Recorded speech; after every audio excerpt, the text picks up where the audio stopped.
এই তো প্রবাদগণের সেই পবিত্র স্থান। এই পবিত্র স্থানে বসিব নিত্যনে, দেখিব দিব্য নয়নে, কোথায় প্র্যাকটিস করে দেওয়া সমাজগণ আমার জন্য মহামৃত্যু কামনা করিতে পারে। পবিত্র মাটি স্থানে বসিব নিত্যনে।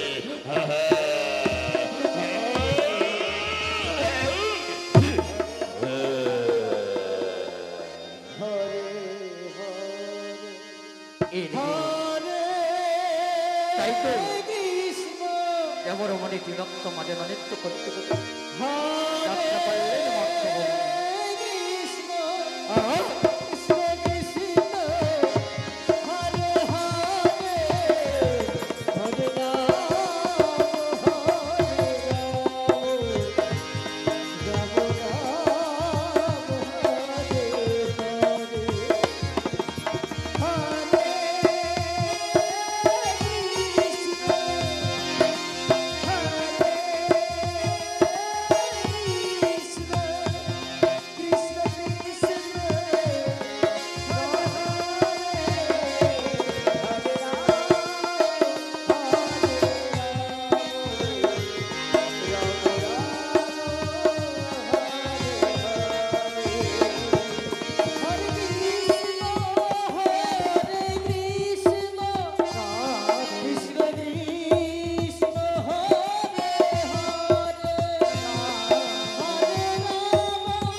বিধাতায় যেন প্রতি অতি সতরে যতনে পাঠিয়েছে মরিজন্যে।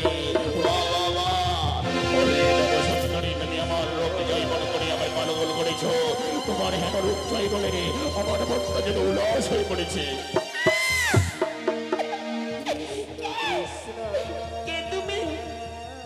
হঠাৎ করে ফ্যানটাকে বন্ধ করে উন্মাদ হয়ে পড়েছ। জানতে পারি আমি তোমার সত্য পরিচয়?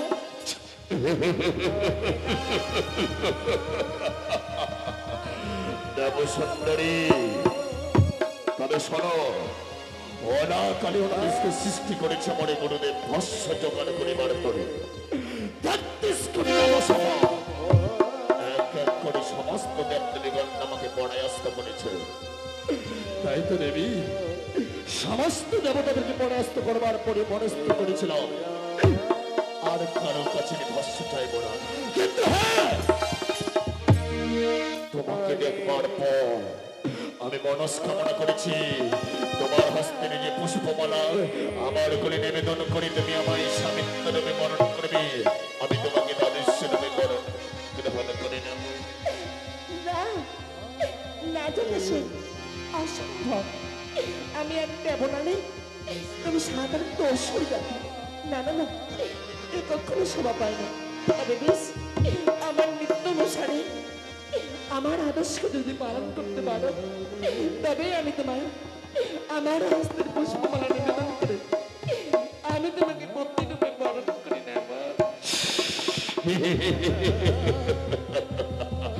চমৎকার! অতি উত্তম। দেবসুন্দরী, তোমার ইচ্ছায় পূর্ণ হোক, তোমার মনোবাঞ্ছনায় পূর্ণ হবে। তবে তুমি তুমি তোমার মহান নৃত্য শুরু করো।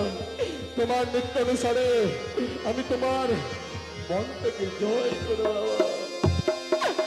বেশ কথা সে, তবে নিত্যের জন্য প্রস্তুত হয়ে যা। হরে কৃষ্ণ কৃষ্ণ কৃষ্ণ কৃষ্ণ হরে হরে